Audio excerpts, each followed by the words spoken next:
He'll pick himself up very slowly. What about the tackle by Fraser Brown back here at half-back? That's a ball game. If it had gone to Fletcher, he could have bombed it from that distance. The luck of the draw in a final. This is just an incredible comeback by the Carlton Football Club. They are into the grand final. Carlton is into the grand final.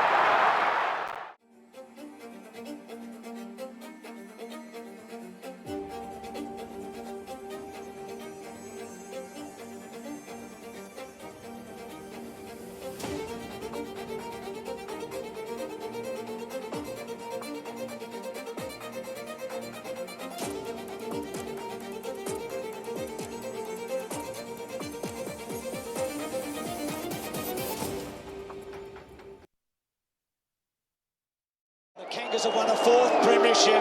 Well done, Dennis Pagan. You deserve everything you've got today, and so does your club.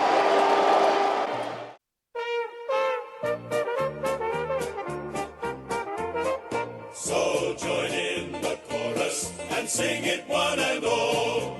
Join in the chorus, North Melbourne's on the ball. Good old North Melbourne, they're champions, you'll agree. North Melbourne is the team that plays to win for you and me.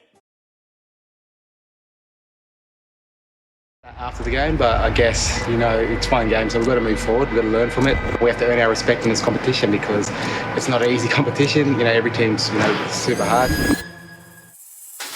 They're at a stage now, what do? 5 games into the season, we can't make wholesale changes. They're a nervous side, they're a fumbly side. Defensively, they're not sound, and they're lacking work rate. So I don't know where you'd start. They've got the thinnest midfield in the comp. They can't kick the ball. Well, there's no excuses. They've had all the draft picks. So that makes them just simply a very bad football team. There's too many passengers, too many guys when the game was up for grabs, weren't applying enough pressure, didn't roll the sleeves up. What is their point of difference? I don't think they've got one at the moment. There's no spark, no sizzle, there's no tricks. And this has been the most painful rebuilds that the game has seen, I think. So they've got issues everywhere, absolutely everywhere.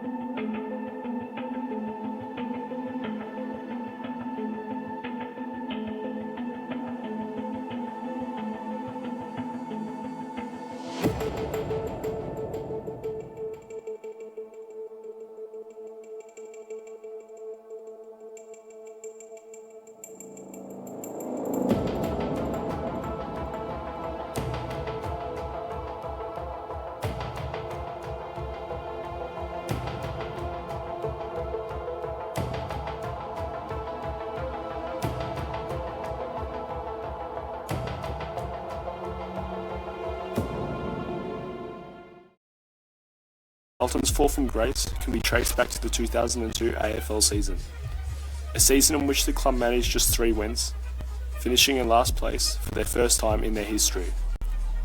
The landmark humiliation was made far worse by the ensuing Carlton Football Club salary cap scandal, wherein the club was stripped of draft picks 1, 2, 31 and 34 from the 2002 National Draft, as well as its first and second round draft picks from the 2003 National Draft. Furthermore, the club was fined a little under $1 million after having already posted an operating loss of $500,000 for the season, prompting them to take out a $1.5 million loan from the AFL just for the chance to stay afloat as a professional football club. Although the AFL issued punishment upon Carlton no doubt contributed to the club's prolonged cellar dweller status in the years following the salary cap breach, it is important to remember that the Carlton Football Club were the architects of their own failure, and that their salary cap indiscretions were a telltale sign of a football club that were finding it increasingly difficult to reconcile their past success with a 21st century competition that was introducing an ever-increasing bounty of regulation designed to promote equalisation of the competition. The move to Carlton, it turned out to be a disaster, didn't it? That's the biggest understatement of all time. Yeah, it certainly did, from day one.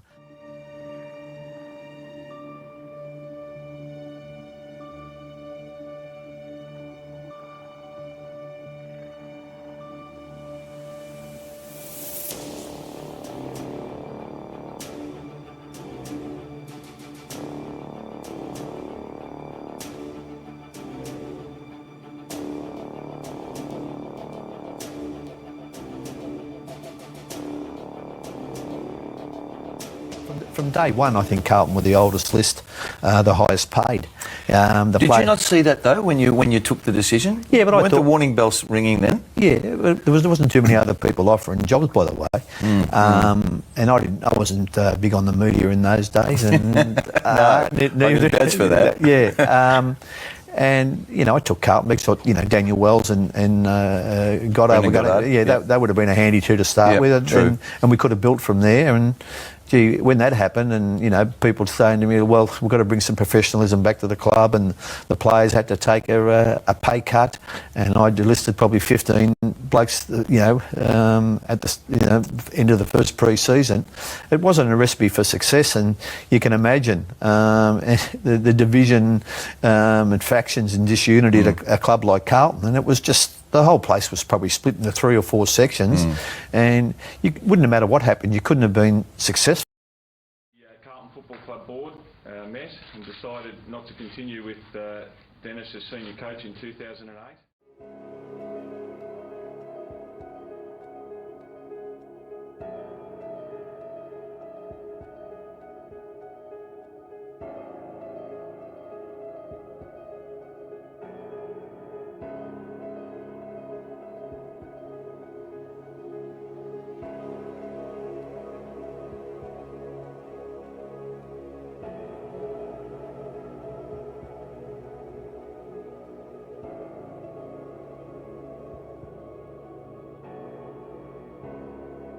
I remember one of my mates, Dan, actually told me that he started hating me that day, that Carlton got Chris Judd, because it just made me an intolerable person.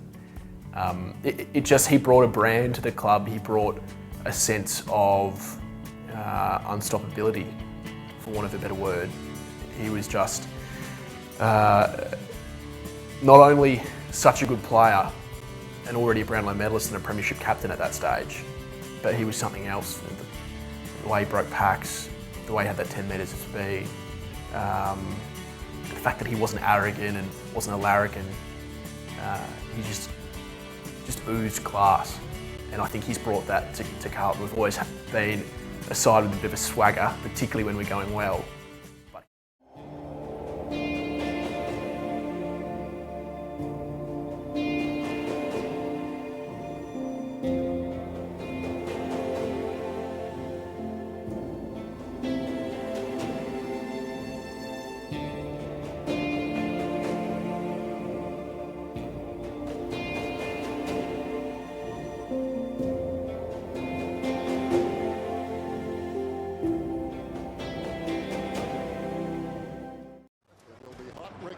This afternoon of the MCG. The West Coast Eagles are waiting in Perth for the winners, and the losers are out. It's Carlton and Essendon. Now Scotland bets. Now he's got Walker on his own, 20 minutes from goal. He's still on his own, 20 minutes from goal. Armfield's going to finally get to him and got him. 30 goals, 7 from set shots. This is a tough one though. He improves the angle and kicks the goal. Carlton coming back strong. For Davies to come on for next week. Well, that's exactly what they might be thinking about any time. You're right there, Bruce. No! He's done a lot of things on this ground. I'm not sure if he's ever been that high. What a mark. Kicks to full forward. Betts, yes! Oh! We're just counting down to a little euphoria. The MCG, no Carlton fan has gone home. So he's done it. So's he. Boy, did he do it.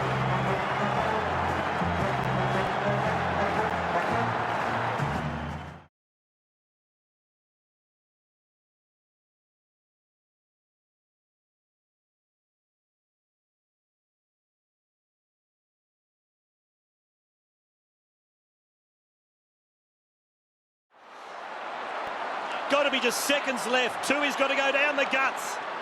He kicks it as long as humanly possible, setting himself. Is Lynch! And there's the siren! What a magnificent final! The Blues so brave, but it's not going to be enough tonight. The Eagles are through to the preliminary final to take on the Cats. I suppose this club is, you know, been built on success and playing finals, and I suppose as a club, and we set some really strong goals at the start of the season to play finals, and we didn't achieve that. And at the end of the day, there's probably circumstances there, but the club has been ruthless in its quest for success, and that's one of its great strengths at the Carlton club, and that's why it does have 16 premierships. And we didn't achieve the goal that we're after. Yes, there's some circumstances behind that, but at the end of the day, we didn't play finals, and that was our objective.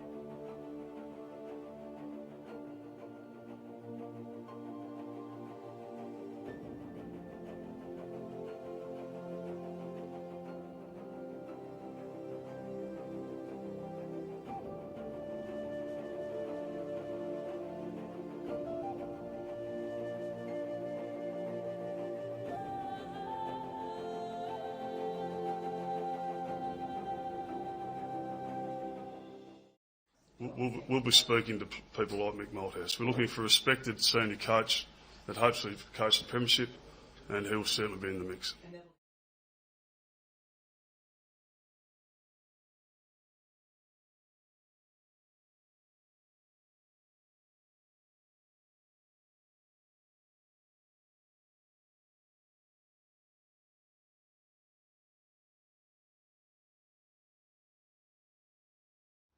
It does give me a great sense of honour to be given the opportunity to coach this famous club.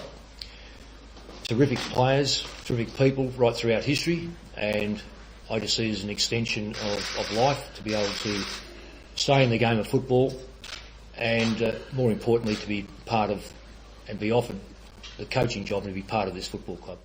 Suspended coach James Hird has apologised to Essendon fans, insisting he's dreadfully sorry for what they were put through during the drawn-out supplement saga. The club still is coming to grips with the AFL's unprecedented penalties. Essendon Football Club, a fine of $2 million. The club will forfeit its place in the 2013 AFL Final Series. It will not play in the 2013 Final Series, being deemed to have finished the 2013 Premiership season in 9th position.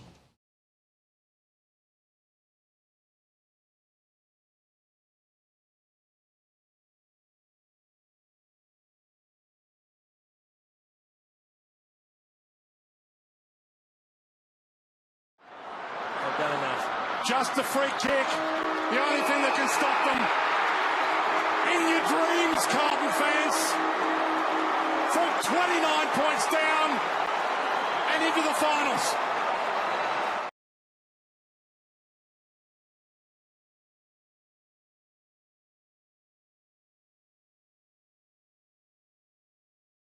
Brian Dygan back to Tui. That one may have been touched going forward. Robinson, courageous.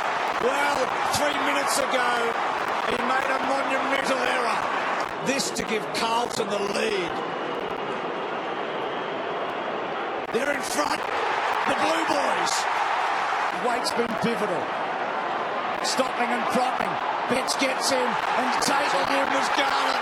If you can put down the glasses, it's an amigo. It's an amigo that'll finish it off. Kick it, Jeffrey. He does. Carlton are on their way to Sydney. Don't give the ball back if you can help it. Well, he might have dropped it, Menzel. And rolling in the behind. So an anticlimax. Yes. What a win. From nowhere.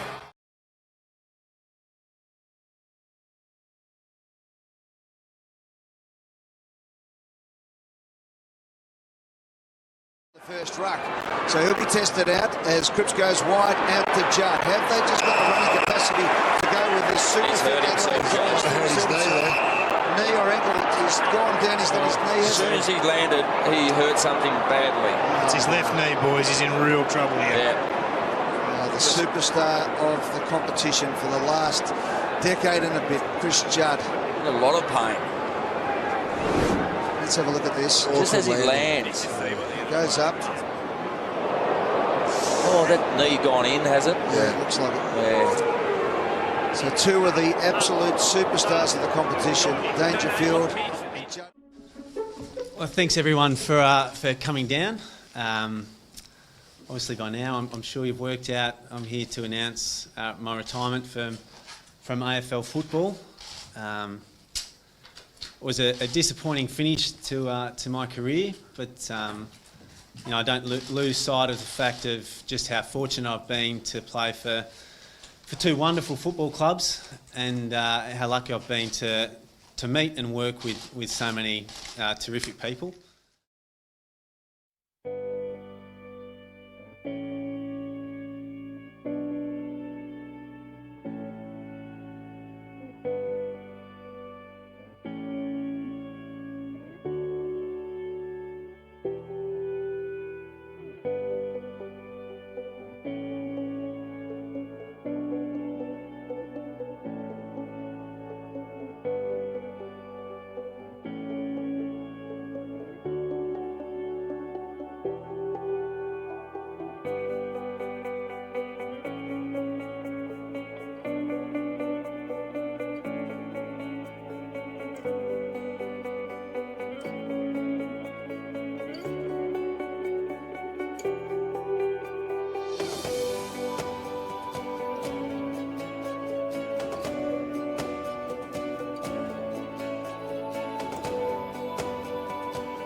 To a mighty Carlton roar at the MCG. The Blues are back, baby.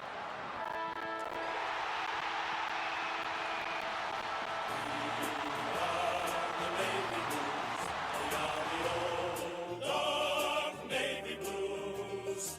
We're the team that never lets you down. We're the only team